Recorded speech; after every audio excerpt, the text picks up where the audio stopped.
Hello everyone, welcome back to the channel Banking Sathi. Hope you all are doing well.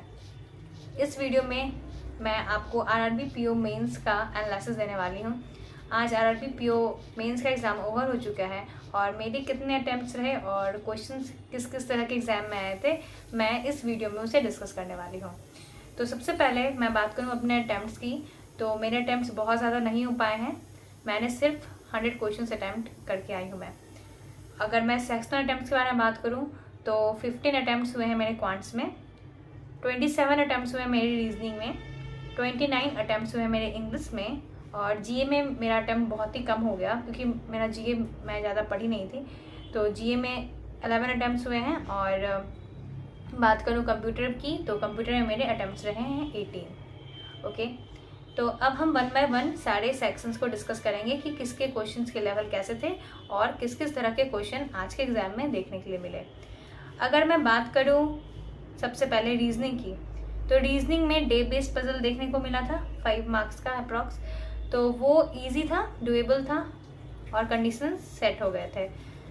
और अगर दूसरी puzzle आई थी designation based, जिसमें 7 member थे, 7 लोग थे अलग अलग डेजिग्नेशन के, एमडी क्लर्क के वाले।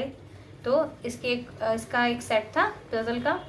फिर डबल रो के क्वेश्चन आए थे, डबल रो में 10 लोग बैठे हुए थे, इसके क्वेश्चन आए थे। इसका एक सेट आया था। फिर मैं बात करूं ब्लड रिलेशन ईजी था, उसे बहुत ज़्यादा डिफ़िकल्ट नहीं बोलेंगे, वो ईजी था, आसानी से बन गया था ब्लड रिलेशन। फिर डायरेक्शन की बात करूं तो डायरेक्शन थोड़ा सा आपको ट्रिकी दिया गया था, उसमें बहुत सिंपल से क्वेश्चन नहीं थे, थोड़ा ट्रिकी क्वेश्चन था ब्लड रिलेशन का, सॉरी डायरेक्शन का। और इनपुट आउटपुट का भी एक सेट क्वेश्चन देखने के लिए मिला एग्जाम में। फिर इनइक्वालिटी के कुछ 3 क्वेश्चन सिंपल से आए थे। फिर सेलेक्ट से क्वेश्चन थे, वो भी सिंपल थे। फिर लॉजिकल रीजनिंग जो है उसके क्वेश्चन आए हुए थे, उसमें काउज वाला क्वेश्चन था। फिर आपको कंक्लूजन वाला क्वेश्चन आया था। इस तरह के क्वेश्चन आपको स्टेटमेंट दिए गए थे और उससे इन्फरेंस पूछा गया था, या कौन सा फॉलो नहीं करता है स्टेटमेंट के, गिवन स्टेटमेंट के रिस्पेक्ट में कौन सा लॉजिकली फॉलो नहीं करता है। इस टाइप के क्वेश्चन देखने के लिए मिले थे। 5 से 6 क्वेश्चन लॉजिकल रीजनिंग के थे आज के सेट में। और मिसलेनियस का एक क्वेश्चन था जिसमें लेफ्ट राइट इंक्रीजिंग डिक्रीजिंग में अरेंज करना था, वो तो बहुत सिंपल था, वो 1 मार्क्स का आया था। ठीक है, अब हम मूव करते हैं नेक्स्ट सेक्शन में, जो कि है क्वांट्स का सेक्शन। क्वांट्स में एक पाई, सबसे पहले मिसलेनियस की बात करें। मिसलेनियस में 5 मिसिंग सीरीज पूछे गए थे, जिसमें 2-3 सिंपल थे, 1-2 थोड़े ट्रिकी थे। फिर क्वाड्रेटिक के इजी क्वेश्चन पूछे गए थे 3। फिर सिंप्लीफिकेशन के 2 क्वेश्चन पूछे गए थे और अर्थमेटिक के क्वेश्चंस थे, डेटा सफिशिएंसी के क्वेश्चन थे। फिर Q1 Q2 के क्वेश्चंस थे। फिर अगर बात करूँ मैं DI के, तो DI के 3 क्वेश्चन थे। एक कैस्लेट DI था जिसमें वो मिक्सचर से रिलेटेड था, वाटर मिल्क मिक्सचर टाइप था। मैंने उसे अटैम्प्ट नहीं किया तो इसलिए मैंने उसे डिटेल में पढ़ा नहीं।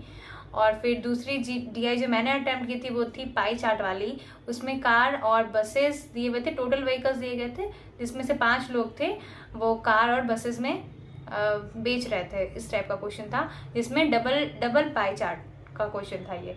तो ये थोड़ा कैलकुलेटिव था लेकिन डुएबल था। मैंने ये वाला DI बनाया और फिर कैस्लेट मैंने नहीं बनाया था।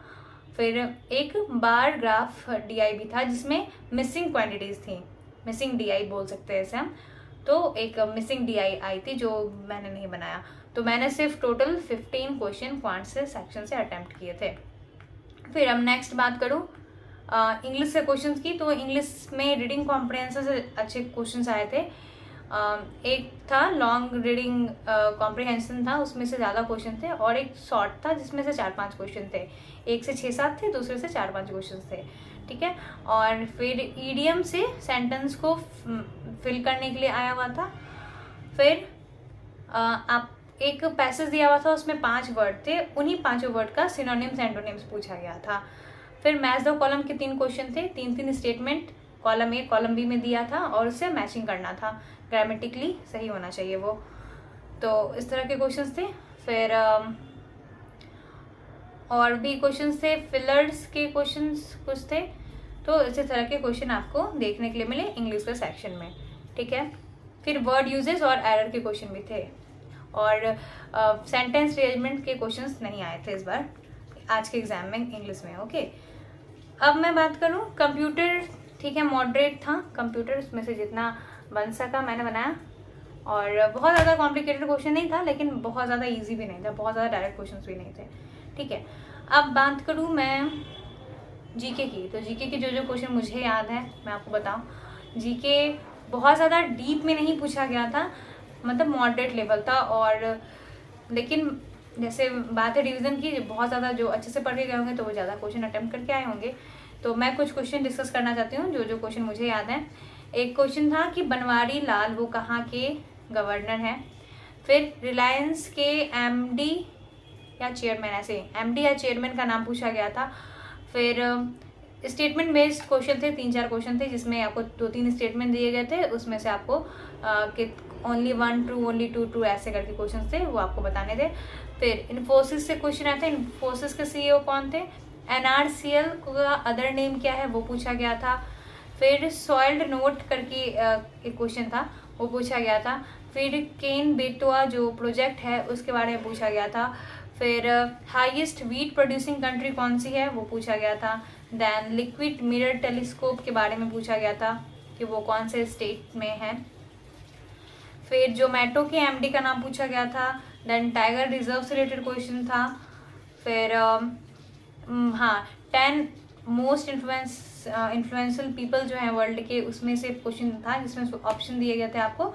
उसमें पूछा गया था कि इसमें से कौन से 100 मोस्ट इन्फ्लुएंशियल पीपल में से हैं। फिर देन यूनेस्को में कौन से कंट्री अभी ऐड हुई है, ऐसे करके क्वेश्चन था। फिर देन आईएमएफ की चेयरमैन कौन है, आईएमएफ की हेड कौन है, ऐसे इसका क्वेश्चन था। तो इस तरह के क्वेश्चंस आपको जीके में देखने के लिए मिले थे। तो उम्मीद है मेरी एनालिसिस आप लोग को हेल्प करेगी, और आपने कितने अटेम्प्ट्स किए आज के एग्ज़ाम में आप लोग कमेंट सेक्शन में ज़रूर बताएं। और जीके की मैं अगर बात करूं तो वो आपको मार्च से भी क्वेश्चन देखने के लिए मिले, कुछ जून के क्वेश्चन भी देखने के लिए मिले।